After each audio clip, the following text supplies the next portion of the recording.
Segunda carta de Paulo a Timóteo. Essa é a carta final e mais pessoal de Paulo. Ele a escreveu enquanto estava, uma vez mais, aprisionado, e ela é dirigida ao seu querido colega de trabalho e protegido, o jovem Timóteo. Não sabemos exatamente quanto tempo se passou desde que ele escreveu a primeira carta a Timóteo, mas podemos perceber que a situação de Paulo mudou e para pior. Ele está preso em Roma, o que poderia se referir ao seu tempo em prisão domiciliar mencionado no capítulo 28 de Atos. Ou pode ser que ele tenha sido libertado daquela prisão, vivenciou outra longa temporada de ministério e então foi preso novamente em Troade. De qualquer forma, Paulo diz que está no meio do seu julgamento do tribunal e isso não está indo bem. Ele tem certeza de que não irá sobreviver a este. E para sair dessa situação obscura, Paulo apela para Timóteo, que parece ainda estar em missão em Éfeso.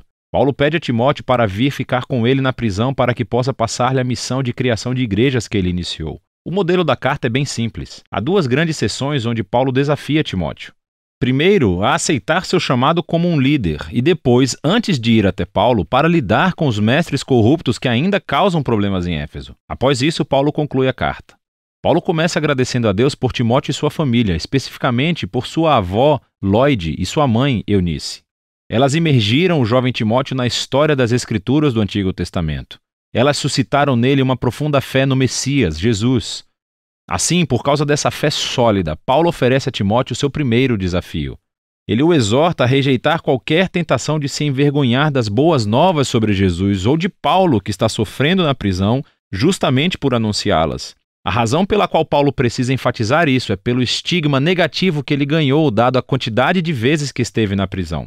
Isso fez com que muitos dos colegas de trabalho de Paulo duvidassem da sua vocação como apóstolo. Ele menciona dois homens, Fígelo e Hermógenes. Eles desertaram Paulo, pois ficaram com vergonha de estarem associados a ele, que agora era um criminoso acusado. Então, Paulo pede a Timóteo para rejeitar qualquer medo da vergonha e vir vê-lo.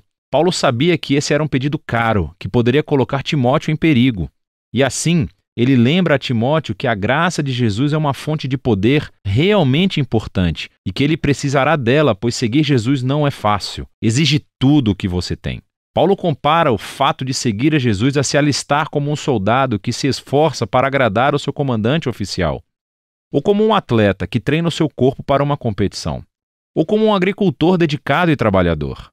Todas as três metáforas envolvem uma pessoa que está comprometida com algo maior que elas mesmas, e que se dispõe a sacrificar e a passar pelos desafios para atingir um objetivo maior. E, claro, o maior exemplo disso é o próprio Jesus. Devido ao compromisso dele com o Pai, ele sofreu a crucificação nas mãos dos romanos. E, da mesma forma, o próprio Paulo sofre agora em uma prisão em Roma. Sofrimentos e sacrifícios são inerentes à vida cristã. E é por essa razão que a ressurreição de Jesus é o fundamento da esperança cristã. Ou, como Paulo coloca nesse poema muito poderoso e breve, se morremos com ele, então viveremos com ele.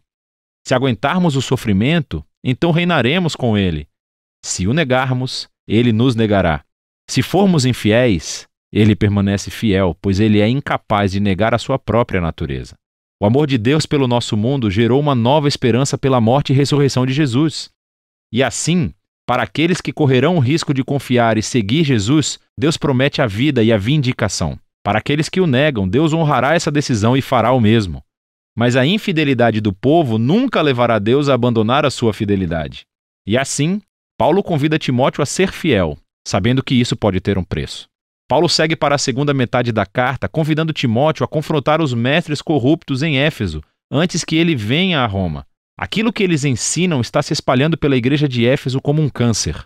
Eles atacaram e corromperam um número de mulheres influentes da igreja. Provavelmente, essas mulheres são aquelas ricas com as quais Paulo teve que lidar na sua primeira carta a Timóteo. Ele não fornece muitos detalhes sobre a má teologia dos mestres. Timóteo já sabe disso, mas ele nos dá uma dica. Ele diz: eles pregam que a ressurreição já aconteceu. Agora, não sabemos se os mestres estão seguindo uma negação filosófica grega de toda a ideia de ressurreição corporal e acreditam que isso é realmente apenas uma experiência espiritual, ou se eles simplesmente distorceram os ensinos de Paulo sobre a ressurreição da vida, que começa agora através do poder do Espírito. De qualquer forma, o problema é que eles abandonaram a futura esperança vigorosa da ressurreição e da nova criação.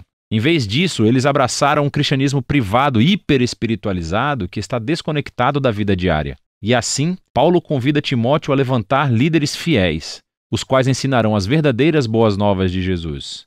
Eles devem evitar os argumentos sem sentido que resultam dos debates dos mestres. Em contraste, Timóteo e sua equipe de liderança devem manter importante aquilo que é importante. Eles devem se concentrar na história central e na mensagem das Escrituras, que nos dias de Paulo significava primeiramente o Antigo Testamento. Paulo diz que essas Escrituras podem lhe dar a sabedoria que conduz à salvação por meio da fé no Messias Jesus. Ele está dizendo que o objetivo das Escrituras é contar-lhe uma história unificada que o leva a Jesus e que tem sabedoria a oferecer ao mundo todo. Então Paulo fala sobre a natureza e sobre o propósito das Escrituras. Ele diz que todas as Escrituras são inspiradas divinamente, literalmente pelo Espírito de Deus. É uma referência ao papel do Espírito em guiar o autor bíblico para que aquilo que ele escreve seja o que Deus deseja que o seu povo ouça. E Deus fala ao seu povo nas Escrituras sobre um propósito muito prático. Ele diz que elas são úteis para o ensino, dizendo-me coisas que eu não sabia antes. Elas são úteis para o desafio, provocando-me sobre as coisas que eu digo que acredito, mas com as quais eu não vivo consistentemente. Elas são úteis para corrigir-me, para expor as minhas formas confusas de pensar e me comportar. E elas são úteis para me treinar na integridade, mostrando-me uma nova forma de ser verdadeiramente humano. E tudo isso é para que o povo de Deus esteja preparado para fazer o bem. Paulo encerra a carta lembrando Timóteo que ele provavelmente não sairá vivo da prisão.